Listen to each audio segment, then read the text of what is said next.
Teman-teman, baca firman Tuhan wajib setiap hari. Amin. Halo teman-teman, baca firman Tuhan wajib setiap hari. Amin. Firman Tuhan hari ini, hari ke-121 2024, Injil Lukas, pasal 24 ayat 32, dalam perikop, di tengah jalan menuju Emmaus, dua orang pengikut Yesus bertemu dengan Yesus.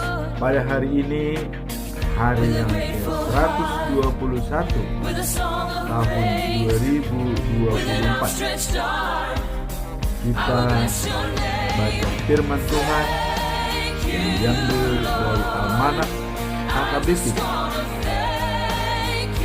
yaitu dari Injil Lukas pasal 24 ayat 32. Dalam perikop tersebut adalah di tengah jalan ke Emmaus, dua orang pengikut Yesus bertemu dengan Dia. Sebagai ayat inti hari ini adalah sebagai berikut.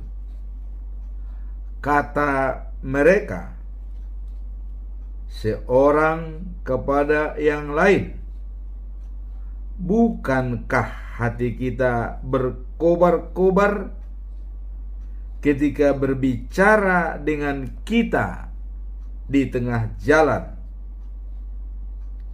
dan ketika Ia menerangkan kitab suci kepada kita?"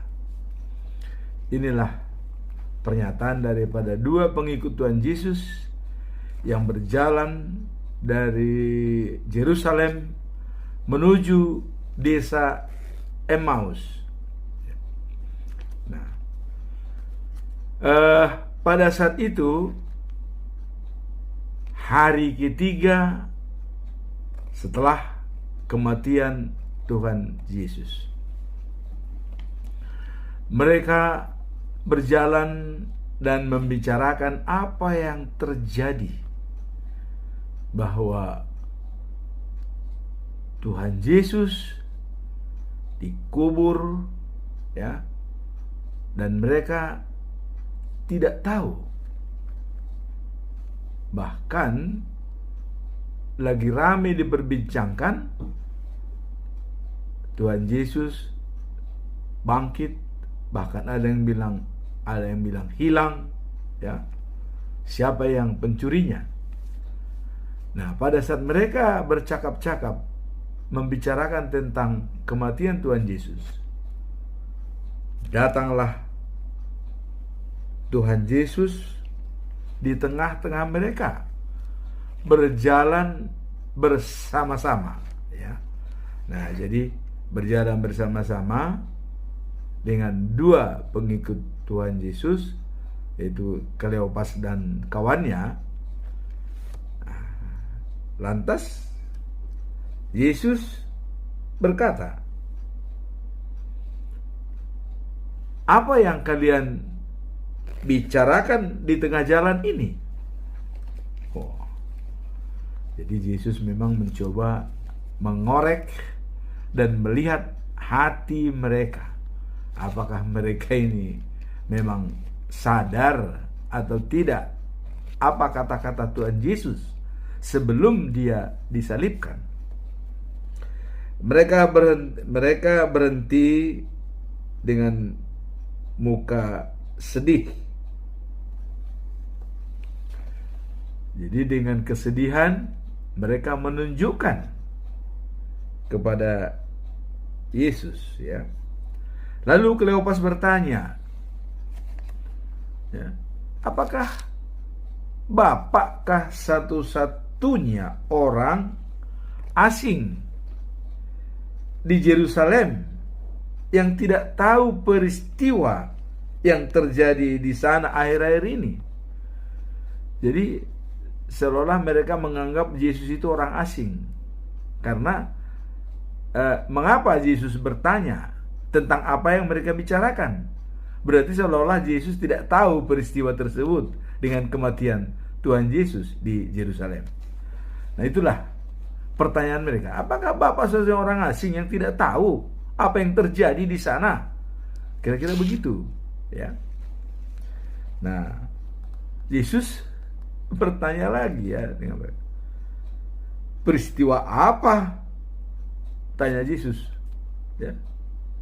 Nah, baru mereka menjelaskan peristiwa yang terjadi pada Tuhan Yesus orang Nazaret, katanya. Ia nabi, tapi kok ditangkap, ya, oleh imam-imam kepala dan pemimpin-pemimpin bangsa kita, kata mereka, bangsa Israel, ya. Nah. Dan menyerahkan dia dihukum mati. Wah, ini. Lantas mereka berpikir bahwa tidak tahu bahwa yang diceritakan itu adalah Yesus, dan dia berbicara dengan Yesus sendiri. Nah, dan mereka sudah mengharapkan, dia bilang, padahal mereka mengharapkan dialah, kata mereka, yang akan membebaskan Israel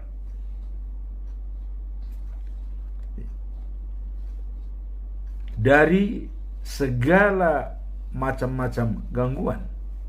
Nah, ini pada hari yang ketiga, ya. Nah, lagi pula kata mereka, ya, beberapa wanita pergi ke kuburannya pagi-pagi sekali, sudah tidak melihat kuburannya ada Yesus.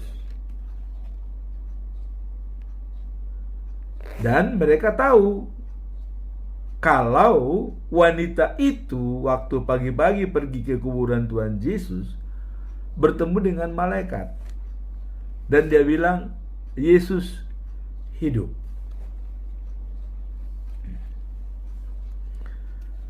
Kami pergi ke kuburan dan tidak menemukan Yesus. Ini pernyataan mereka. Lantas Yesus berkata kepada mereka, kalian memang bodoh, terlalu lamban pikiran kalian untuk mempercayai semua yang sudah dikatakan para nabi. Karena para nabi sudah mengatakan Mesias akan datang, ya, dia akan bangkit pada hari yang ketiga. Dan mereka tidak sadar kalau semua isi Alkitab yang dipelajari itu akan terjadi. Itulah Yesus mengatakan, kalian bodoh, terlalu lamban pikirannya.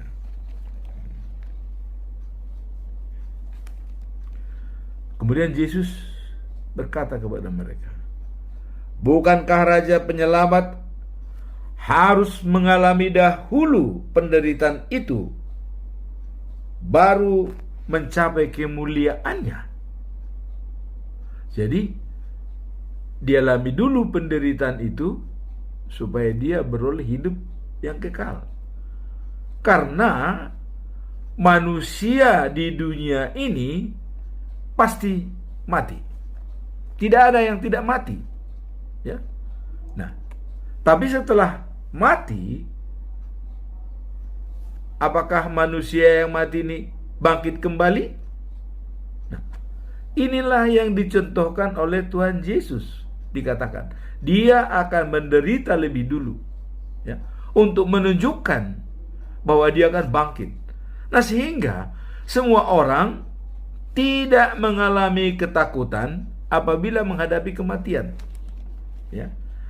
Di ayat yang lalu kita mengatakan bahwa kematian itu adalah kuasa iblis. Tapi kehidupan itu adalah kuasa Allah. Nah, jadi semua boleh mati. Tapi apakah dia hidup setelah hidup? Yerusalem yang baru. Nah, inilah yang dikatakan Yesus bahwa Raja Penyelamat harus mengalami dahulu penderitaan itu baru mencapai kemuliaannya. Jadi ini adalah merupakan gambaran bagi kita supaya tidak takut mati, menderita. Ya, karena setelah itu bangkit. Yesus mati, dikuburkan, dan bangkit pada hari ketiga adalah menunjukkan kepada kuasa-kuasa iblis bahwa kematian itu bukan akhir segala-galanya baginya. Nah, sementara mereka mendekati tujuan mau ke Emmaus, sudah di tengah jalan, sudah hampir dekat dengan Emmaus, Yesus seolah tetap berjalan, ya, tidak menghiraukan mereka, tapi mereka menawarkan, Bapak, kita bermalam di sini karena hari sudah mau gelap. Ya, mereka menawarkan untuk bermalam di desa yang mereka tuju tersebut, dan Yesus mau bermalam dengan mereka. Ya. Nah, setelah Yesus bermalam dengan mereka, pada waktu makan bersama, ya, Yesus mengambil roti dan membelah-belahnya, kemudian membagikan kepada mereka. Barulah mereka sadar, dan setelah mereka sadar bahwa ini adalah Yesus. Tapi pada saat mereka mengatakan ini adalah Yesus, dia lenyap. Ya. Apa yang mau kita lihat dari sini? Kalau kita sudah yakin, ya dia tidak perlu lagi menunjukkan dirinya. Berarti mereka sudah yakin. Nah, kemudian setelah mereka bermalam, ya, mereka kembali ke Yerusalem. Dan juga di Yerusalem mereka lagi sibuk berbicara, murid-muridnya yang ke-11 itu, bahwa Simon sudah melihat Yesus. Wow, jadi mereka semakin semangat, dan mereka bercerita apa yang dilihat di tengah jalan. Ternyata mereka juga sudah melihat Yesus. Ya. Nah, sebab apa yang diceritakan di tengah jalan dan bertemu dengan Yesus, khususnya pada waktu makan malam bersama dengan membelah-belah roti dan membagikan kepada mereka, mereka ingat perjamuan terakhir. Ya. Nah, itulah gambaran bahwa mereka semakin semangat bertemu dengan kawan-kawannya bahwa benar Yesus memang sudah lahir. Sekarang mereka sudah yakin bahwa penyelamat itu sudah menghampiri mereka dan berada di tengah-tengah mereka. Nah, what next? Apa yang kita lakukan? Nah, mari kita lihat, ya, bacaan pagi, yaitu dari kitab Mazmur pasal yang ke-19 ayat 7 sampai 3. Allah Raja yang agung. Nah, ini tetap suatu pernyataan dari Daud, ya, pada waktu dia dalam kesusahan, dan selalu dikejar-kejar oleh maut, ya. Dan pernyataan ini dikeluarkan bahwa Allah adalah Raja yang agung. Nah, maka dikatakan, pujilah Tuhan, hai manusia, ya.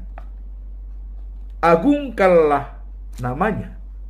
Nah, dan Subscribe, comment, and share. Bye. Thank you for watching. Mwah.